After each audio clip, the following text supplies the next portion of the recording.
शुक्ल यजुर्वेद माध्यन्दिन संहिता पूर्व मध्यमा, उत्तर मध्यमा, शास्त्री एवं आचार्य कक्षा में निर्धारित ग्रंथ है। पूर्व मध्यमा एवं उत्तर मध्यमा में इस संहिता के मंत्र सस्वर कंठस्थीकरण के लिए निर्धारित हैं। शास्त्री एवं आचार्य कक्षाओं में महीधर भाष्य के अनुसार मंत्र व्याख्या के लिए निर्धारित है। इस माध्यन्दिन संहिता में 40 अध्याय और 1975 मंत्र हैं। वेद के अर्थ की व्याख्या की परंपरा में ब्राह्मण ग्रंथ, निरुक्त एवं भाष्यों की परंपरा मुख्य है।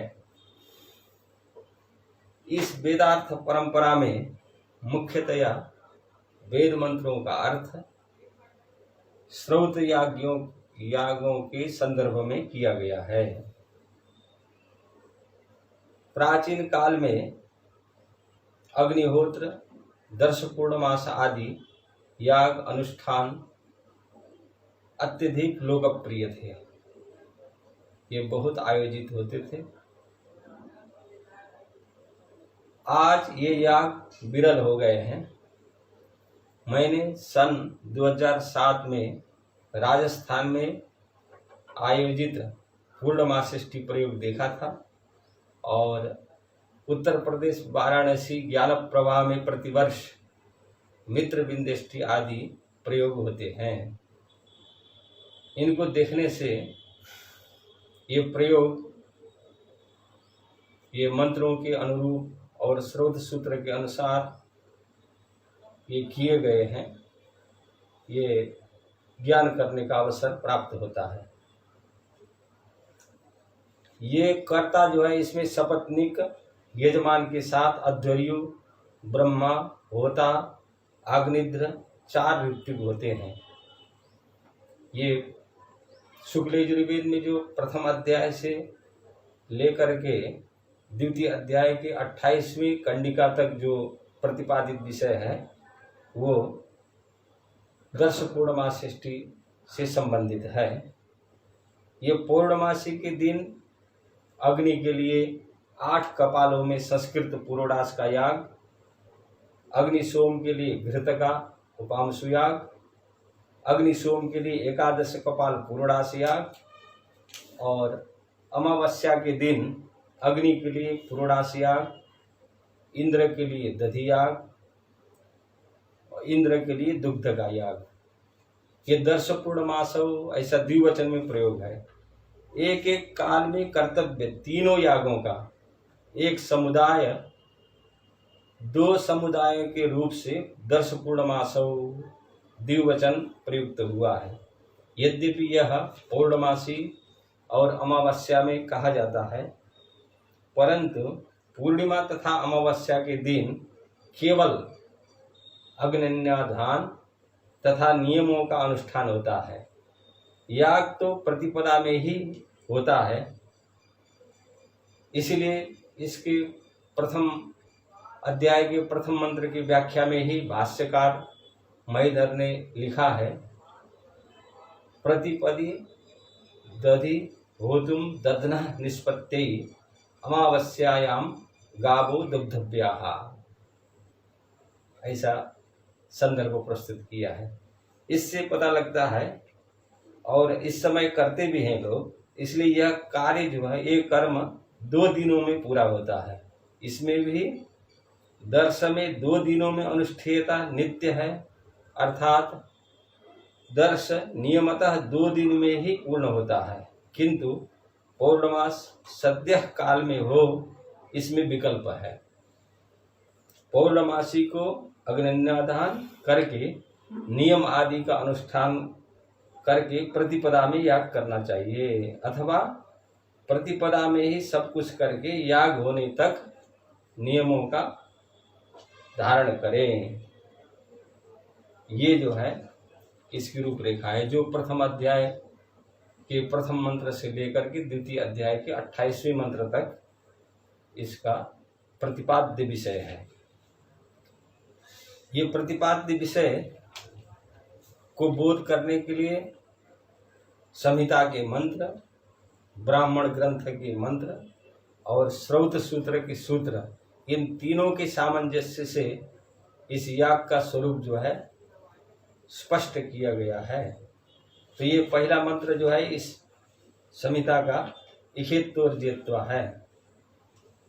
अब इसमें समझना चाहिए कि इसमें मंत्र हम लोग कहते हैं, मंत्र प्रयोग करते हैं, वस्तुतः ये कंडिका है। अस्याम कंडिकायाम पंचमंत्राः सन्ति करके महीधर ने स्पष्ट लिखा है। और ये कंडिका और मंत्र का जो है भेद होता है। यद्यपि अन्य वेदों को देख करके इसको, जैसे 1975 मंत्र हैं कहा अभी हमने शुक्ल यजुर्वेद में, वस्तुतः यदि इसकी व्याख्या की दृष्टि से देखें तो यजुर्वेद में जो इहेत्तोर्जेत्वा है, ये कंडिका है, इसमें 5 मंत्र हैं। इहेत्वा एक मंत्र हुआ, ऊर्जेत्वा दूसरा मंत्र हो गया, वायवस्था तीसरा मंत्र है विनियोग की दृष्टि से। इसको कैसे, इस मंत्र से क्या करना है, इसकी विधि जो है श्रौत याग में, श्रौत सूत्र में व्यक्त किया गया है। श्रौत सूत्र में इसको स्पष्ट किया है कि जैसे इहेत्वा पलाश शाखा छेदनी विनियोगः पर्ण शाखाम छिन्नति। अब छेदन में भी 2 विकल्प हैं। छेदने 2 मंत्रों विकल्पितौ, छेदन के लिए 2 मंत्र विकल्प हैं। जैसे इहेत्वा छिन्नद्मि, अब ऊर्जेत्वा छिन्नद्मि तो होगा नहीं छेदन के लिए। फिर उन्होंने कहा कि ऊर्जेत्वा जो है उसमें संयमनार्थ बताया है।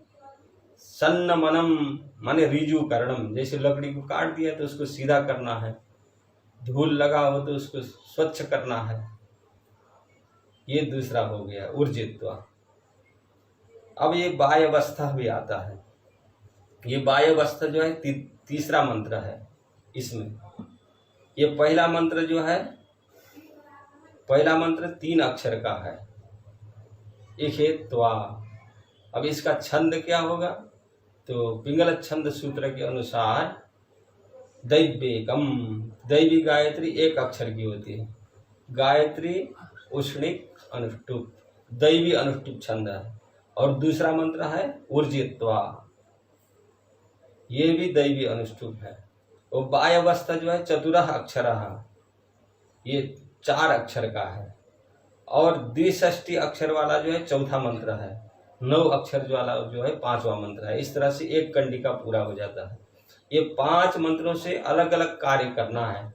जैसे इहेत्वा से पलाश शाखा का छेदन करना है, ऊर्जित्वा से उसमें शाखा में लगे हुए धूल को हटाना है, अथवा ये ऋजुकरण माने सीधा करना है शाखा को, जो कटी हुई शाखा है वो पर्ण शाखा है, शामिलिम्बा।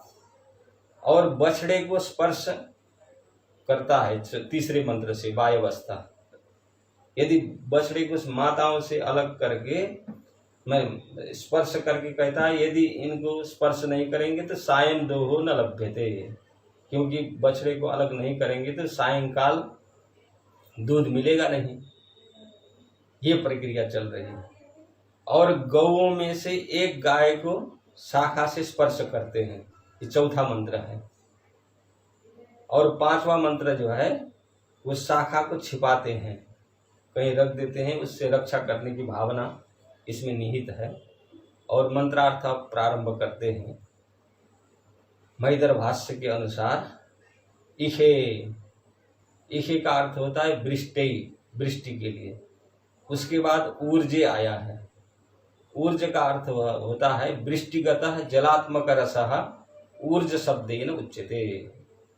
वृष्टिगत जलात्मक रस जो है ऊर्ज शब्द से बताया गया है। अब यह वायवस्था आया है। वायवस्था, बछड़े को क्यों वायवस्था कहा गया है, इसमें भाष्यकार ने बहुत स्पष्ट करने का प्रयास किया है। क्योंकि वत्सा अपि अनुलेपन हेतुभूत गोमयादि दानेन भूमिं पुनन्ति। कहा कि जो बछड़े का गोबर है लेप करके भूमि जो है शुद्ध करते हैं। और वायु कैसे शुद्ध करती है? जैसे कोई स्टीवन माने थूक दिया है किसी ने, अथवा पाद प्रक्षालन का जो जल है वो सूखने पर वो भूमि जो है वायु के द्वारा शुद्ध हो जाती है। दोनों का वायु सादृश्य होने से वायवस्था, ये भाष्यकारों ने वायवस्था का अर्थ किया है, माने वायु सादृश्य जो है बछड़े को लिया है। और तीसरा भी गति के कारण भी वायवस्था का है। वायु की गति से सायंकाल वापस आ जाएंगे, वो चरने के लिए जंगल में छोड़ दिया है, वहां से जो बछड़े आएंगे तो वायु वेग से यजमान के उसमें ये लोग आ जाएंगे, ये भी अर्थ दिया है।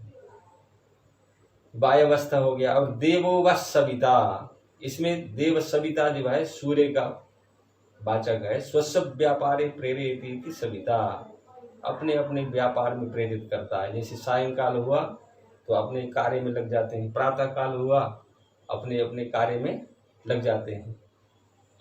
और ये श्रेष्ठतमाय के पद की व्याख्या में 4 प्रकार के कर्म जो है भाष्यकार ने बताया है। अप्रशस्त, प्रशस्त, श्रेष्ठ और श्रेष्ठतम। अप्रशस्त क्या है, प्रशस्त क्या है, श्रेष्ठ क्या है, श्रेष्ठतम क्या है, ये भी बताया है। अप्रशस्त उसको बताया है चौर्य बंधादिकम, बध बंधादिकम, चोरी करना, अपहरण करना इत्यादि अप्रशस्त कर्म में लिया है। और प्रशस्त बंधु वर्ग पोषणादिकम, केवल अपने परिवार तक जो सीमित रहता है, बंधु वर्ग का पोषण है, उसको प्रशस्त कहा है। और श्रेष्ठ जो है बापी कूप तड़ागादिकम, स्मृत्युक्तम, स्मृत्युक्तम स्मृति में उक्त जो बापी कूप तड़ाग आदि करने से जो फल बताया गया है वो श्रेष्ठ है। और श्रेष्ठतम जो है वेदोक्तम यज्ञ रूपम श्रेष्ठतमम कर्म, कहा कि वेदोक्त जो यज्ञ रूप कर्म है उसको श्रेष्ठतम कहा है, इसलिए श्रेष्ठतमाय कर्मणे। और आप्यायद्धम माने समन्तात वर्धेद्धम, कौन? गौ को संबोधित करके कह रहा है अग्न्याः हंतुम अयोग्या अग्न्याः, ये गौ है। और इंद्राय भागम ये आया है, इंद्रम उद्देश्य, इंद्र को उद्देश्य करके संपादयिष्यमाण दधि रूप, ये क्षीर माने दुग्ध से दही बनेगा, इंद्र के लिए ऐन्द्रम दधि ऐन्द्रम पयः, दोनों ये हवि के रूप में है। उसको प्राप्त करने के लिए ये गौ कैसे हो? तो प्रजावती ही, बहुत संतति वाली हो, बहुपत्याः। और अनमीवा, अमीवा व्याधि, अनमीवा व्याधि रहिता माने रोग रहित हो। और अयक्ष्मा, यक्ष्मा रोग राजा, अयक्ष्मा माने प्रबल रोग रहिता, वह उन गौ को स्तेना माने चोर, व्याघ्र आदि माँ ईशत माने उसको हरण करने में अथवा हिंसा करने में समर्थ न हो। अगशंसा, अगशंस जो है, अगशंस का भी अर्थ जो है हिंसक किया है। अगशंस क्रूरः, शंसकः घातकः, व्याघ्रादि अपि अगशंसः, ये पद आया है उसमें मूल में ही, वो समर्थ न हो। और अस्मिन गोपतौ, इस यजमान में जो है बहुभी स्यात माने बढ़ जाए खूब, बछड़े बछिया इत्यादि दे करके बढ़ जाएंगे। यजमानस्य पशुन पाही, ये 5वां मंत्र है, ये 9 अक्षर वाला मंत्र है। कहा कि यजमान के जो पशु हैं, गौ हैं, उनकी रक्षा करो। तो इस प्रकार से पहला मंत्र इहेत्वा जो है उसमें मैदर भाष्य के अनुसार उसको स्पष्ट किया गया है। और यहाँ एक होता है कि हे शाखे करके संबोधन किया, इसमें एक प्रश्न होता है, ये शाखा तो अचेतन है, यद्यपि अचेतना शाखा, ये शाखा को हे शाखे करके संबोधन कर रहे, तो क्यों संबोधन किया गया? तो कह रहे हैं कि यद्यपि अचेतना शाखा शाखा अचेतन है, तथापि तद अभिमानी देवताम उद्देश्य, उसके अभिमानी देवता होते हैं, उनको उद्देश्य करके ही कहा गया है। जैसे शास्त्रज्ञ, शास्त्र को जानने वाले, अचेतने भी शालग्रामे, क्योंकि हम लोग जानते हैं कि शालिग्राम जो है अचेतन एक पत्थर के रूप में है, लेकिन उसमें भावना है, उसमें पैर लगने पर हम लोग डरते हैं, पूजन करते हैं। शास्त्र दृष्टिया विष्णु सन्निधिम अभिप्रेत्य, विष्णु की सन्निधि मान करके विष्णु संबोध्य, विष्णु का संबोधन करके षोडशोपचारान विदधते, महीधर भाष्य में, भाष्यकार महीधर ने लिखा है अपने भाष्य में। और ये कंडिका और मंत्र का भेद तो स्पष्ट हो गया। जैसे एक कंडिका है, एक हेत्वा, लेकिन इसमें 5 मंत्र हैं। तो इस कंडिका और मंत्र के भेद के संदर्भ में संप्रदाय प्रबोधिनी शिक्षाकार श्री गोपाल चंद्र मिश्र जी ने एक श्लोक ही बना दिया है। संहितायाम मंत्र संख्या दृश्यते सातु कंडिका, स्मार्त प्रयोगे स्यूर मंत्राः कंडिकांतास्तु सर्वथा। संप्रदाय प्रबोधिनी शिक्षा श्री गोपाल चंद्र मिश्र जी। ये कंडिका और मंत्र का भेद उसमें परंपरागत स्पष्ट कर दिया है, लेकिन हम लोग मंत्र ही कहते हैं। जैसे शुक्ल यजुर्वेद में कितने मंत्र हैं, तो 1975 बता दिया, लेकिन वह सही नहीं है। अब इखेत्वा में ही 5 मंत्र हैं, ऐसे देखा जाए तो प्रयोग की दृष्टि से। अब दूसरे मंत्र में चलते हैं। मंत्र माने कंडिका। इस परिभाषा के अनुसार देख, बसो पवित्रमसि देवरसि पृथिव्यसि मातरिस्सनो घर्मोसि विश्वधा असि परमेण धामना दृग्गुं हस्वमा वार्माते जिज्ञपतिर्वारिकीत। ये द्वितीय कंडिका है, और इस द्वितीय कंडिका में 3 मंत्र हैं। पहला मंत्र क्या है? बसो पवित्रमसि। ये बसो पवित्रमसि है। बसो पवित्रमसि से क्या करते हैं? प्रत्येक का वो कार्य होगा, इसका देवता होगा। देवता जो है वायु है और उखा है, यज्ञ है, और इससे कार्य करते हैं। प्रत्येक से कार्य होगा। पर्ण शाखा में कुश बांधना, ये पहले मंत्र से बसो पवित्रमसि। और दूसरा मंत्र क्या है? देवरसि पृथिव्यसि, ये दूसरा मंत्र है। इससे क्या करते हैं? स्थाली आदान करते हैं। ये स्थाली जो है वो बटलोई है, जिसमें दुग्ध रखा जाएगा। दोहन करने के बाद उसको गर्म भी करते हैं। फिर अब मातरिस्सनो घर्मोसी, ये जो है ये बटलोई जो है उसका उखा है, मृत और जल से बना हुआ है, मिट्टी का है। तो गारे पत्ते के उत्तर की तरफ अंगारों को निकाल करके उसमें उसको गर्म करते हैं, अधिश्रयण। ये 3 मंत्र हो गए। पवित्रेण धामना दृग्गुं अस्वमा वा रेखित जन्नपतिर्वा रेखित, ये मंत्र हो गए। इसका शाब्दिक अर्थ है हे दर्भमय कुश बसो हो। मंत्र में बसो पद आया है, तो इंद्र देवताया निवास हेतु हो। इंद्र देवता का निवास हेतु है, माने कारण है। पयसः शोधकम तुम असी, तुम जो है दुग्ध को शुद्ध करने वाले हो, इसलिए पवित्रम असी, पवित्र हो। 2 कुशाओं को अथवा 3 कुशाओं को पवित्र कहते हैं। 2 कुशौ कुशत्रयं वा पवित्रम उच्यते। अब तीसरे में कह रहे हैं स्थाली मृत जलाभ्याम निष्पन्ना त्वम, मृत और मिट्टी और जल से निष्पन्न तुम देव असी, द्युलोक हो। अब मातरिस्वनो घर्मोसी, फिर तीसरा मंत्र हो गया ये कंडिका में। तो मातरि अंतरिक्षे श्वसिति निश्वासवत चेष्टाम करोति इति मातरिस्वा वायु। कहा कि मातरि का अर्थ किया है अंतरिक्षे, अंतरिक्ष में।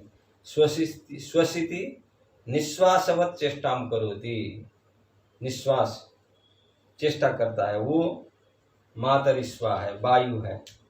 ये स्थाली, अब तीनों लोक हो गया। त्रयाणाम लोकानाम, तीनों लोगों का। पृथ्वी मिट्टी होने के कारण पृथ्वी लोक हो गया, और वायु होने से अंतरिक्ष लोक हो गया, और द्यु होने से उससे भी ऊपर का लोक हो गया। 3 त्रयाणाम लोकानाम धारणात् त्वम विश्वधासी, विश्व धारण समर्थासी।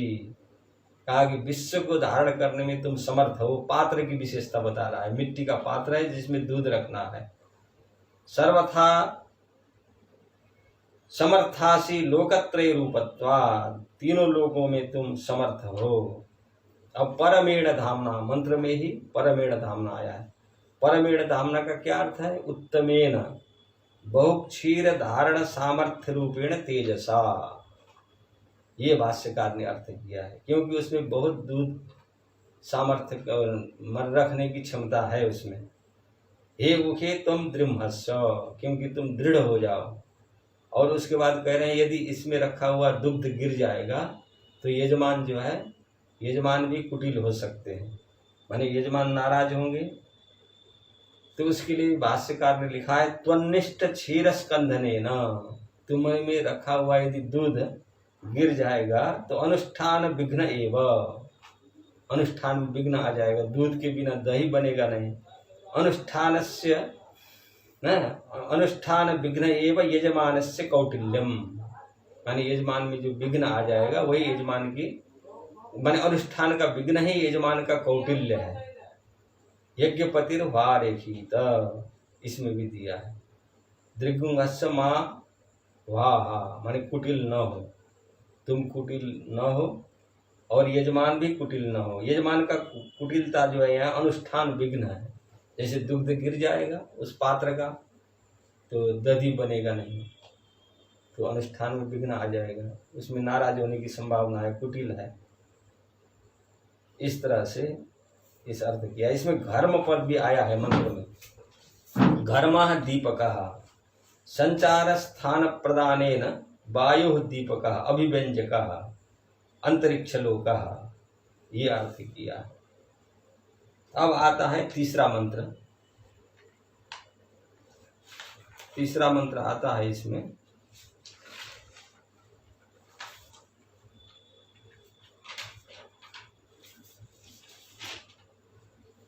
वसोः पवित्रम,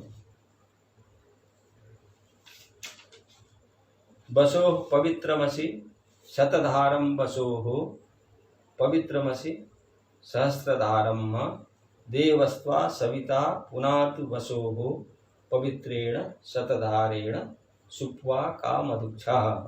ये तीसरा मंत्र है इस अध्याय का। और इसमें बता रहे हैं देवता जो है वायु पयः सविता च, इस मंत्र में। इसमें दो मंत्र हैं, विकल्प करके तीन भी हो जाएंगे। वसोः पवित्रम, देवस्त्वा और कामदुक्षा, ये तीन मंत्र हो जाएंगे इस कंडिका में। अब बता रहे हैं प्रजापति ऋषि ही, देवता वायु पयः सविता है। ये वसोः पवित्रम इस मंत्र से पवित्र रखता है उसमें उखा में। और देवस्त्वा आशिच्य माने जपति, जब दूध उसमें छोड़ते हैं तो देवस्त्वा ये मंत्र पढ़ता है। और काम दुच्छा इति प्रश्न, ये प्रश्न करने वाला मंत्र है। एकस्याम गवि दुग्धायाम, यहाँ पर कई गौ हैं तो एक गौ का दोहन कर रहा है, तो उसमें दुग्धारम प्रति कौन पूछता है? तो अध्यर्यु पृच्छेद, अध्यर्यु प्रश्न करता है। हे दुग्धः विद्यमानानां गवाम मध्ये त्वं काम गाम अदुच्छः, इनमें से आपने किस गौ का दोहन किया है? ये प्रश्न जो है अध्यर्यु करते हैं। काम अदुच्छः ये प्रश्न है। अब यहाँ आया है शतधारेण, शतधारम नहीं, शतधारेण नहीं है, शतधारम, शतधारेण भी आया है। शतधारेण, शतधारम, सहस्रधारम आदि पद इसमें आ गए हैं, तीन पद मुख्य रूप से। तो बता रहे स्थाल्याम पतंतीनाम क्षीरधाराणाम शत सहस्र संख्या का नाम सद्भावात, जब उसमें दूध डालेंगे उस पात्र में और शोधन करने के लिए कुश भी उसमें बांध दिया गया है, तो उसमें कुशा होने के कारण जो है जब दूध उसमें डालते हैं तो स्थाल्याम पतंतीनाम क्षीरधाराणाम शतसहस्र संख्याकानाम सद्भावात् शोधकत्वम, पवित्रता करने की जो है माने उसमें छन जाएगा।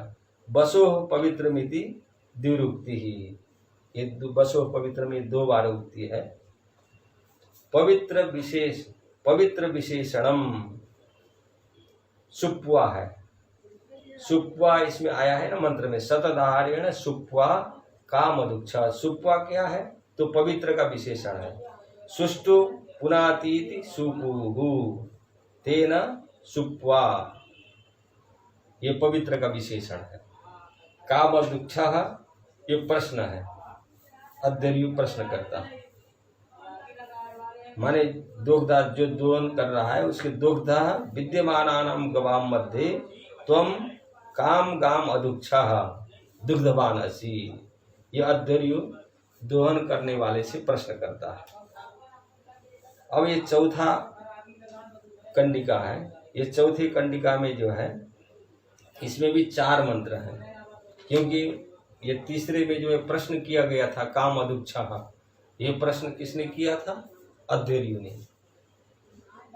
तो इसका जो है जवाब आया है इसमें, सा विश्वायु। देखिए प्रश्नोत्तर की विधि भी इससे बोध होती है मंत्र में ही।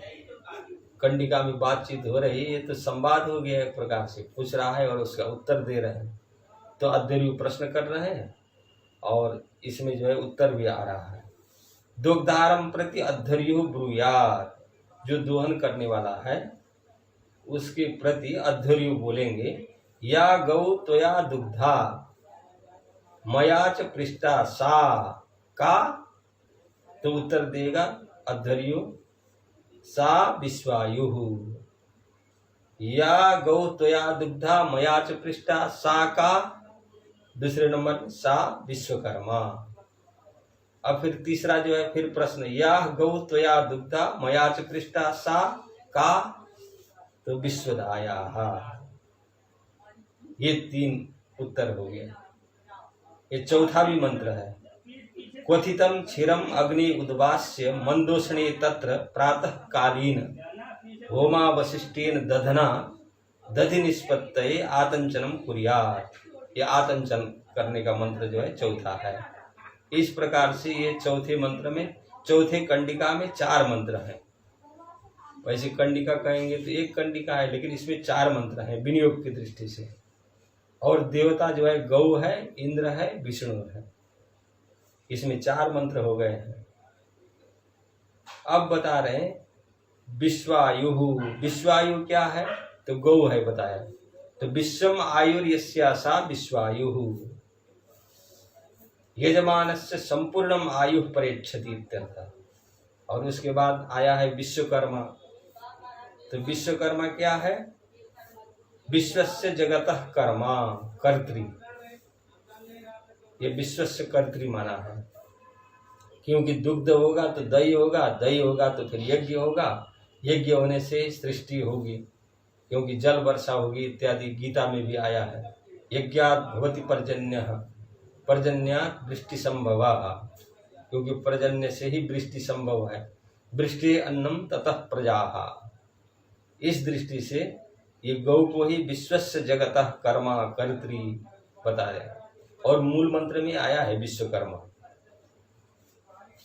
विश्वकर्मा वो नहीं है जो विश्वकर्मा जयंती में विश्वकर्मा होता है, ये तो गौ का विशेषण है।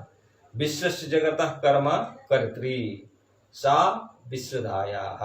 फिर तीसरे नंबर का विश्वान इंद्रादि देवान ददाति क्षीर दध्यादि दानेन पुष्णाति विश्वधाया। ये तीसरा है। विश्वधाया क्या है? विश्वान इंद्रादि देवान दधाति क्षीर दध्यादि दानेन पुष्णाति, ये विश्वधा है। और इंद्रस्यत्वा भागम भागग्ं सोमेना तनस्मि विष्णु हव्यग्ं रक्षा। इंद्रस्यत्वा, इंद्र के उद्देश्य करके जो ऐन्द्रम दधि ऐन्द्रम पयः है उसका भाग सोमेन आतनस्मि। यहाँ पर यद्यपि दधि का जो है आतंचन कर रहे हैं, लेकिन वो सोम की जो है इसमें भावना कर रहे हैं। यद्यपि आतंचन हेतु दधिशेषः तथापि भावनया तस्यैव सोमत्वं संपाद्यते। सोमेन मंत्र में स्पष्ट सोमेन आया है ना, सोनेन सोमेन आतनच्मि। तो यहाँ बता रहे हैं यथा कश्चित पुमान् बंधित्वेन भावितो बंधुर्भवति और प्रातिकूल्येन भावितः शत्रुश्च। यहाँ भावना प्रधान है। यद्यपि दधि छोड़ रहे हैं और भावना कर रहे हैं सोम का, सोमेन आतनच्मि आतंचन। इस प्रकार से यह इसका पूरा अर्थ हो गया। अध्वर्यु कह रहा है वह गाय विश्वायु सबकी आयु नाम वाली है, सा विश्वायु, वह विश्वकर्मा सर्वनिर्मात्री है और वह विश्वधाया सबको समान रूप से पालने पोसने वाली है, दूध पिलाने वाली है और जमाने के निमित्त हाड़ी प्रवृत्ति में स्थित है क्षीर रख दिया गया है। इंद्र के अंशरूप तुम दूध को मैं दही की जामन डाल करके गाढ़ा कठिन करता हूँ। आतनस्मि है ना, कठिनम, वो जम जाएगा, कठिन करता हूँ। हे विष्णु तुम इस हवनीय दधि दुग्ध की रक्षा करो, क्योंकि ये दूध से दही बनेगा और वो जो है ऐन्द्रम दधि ऐन्द्रम पयाहा, इंद्र के लिए होगा। इस प्रकार ये चौथी कंडिका समाप्त हो जाती है। अब पांचवी कंडिका है, ये व्रत ग्रहण का है। अग्ने व्रतपते व्रतं चरिष्यामि तच्छकेयं तन्मेराध्यताम् इदमहमनृतात् सत्यमुपैमि। अहम यजमानः